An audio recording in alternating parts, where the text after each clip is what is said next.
এখন ইন্টারমিডিয়েট পরীক্ষা চলতেছে। সম্প্রতি একটা বিষয় দেখা যায়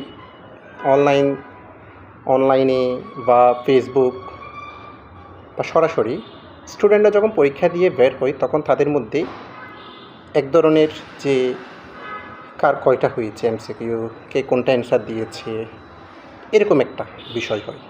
কিছু স্টুডেন্ট এমন স্টুডেন্ট আছে খুবই এত যে মাতব্বর, সে বলে বেড়ায় যে তার 30টা হয়েছে বা এরকম। এবং তার মধ্যে কিছু ভালো স্টুডেন্ট হয়তো তার 2-1টা ভুল হয়েছে, তাকে এক ধরনের বিভ্রান্তির মধ্যে ফেলে যায়।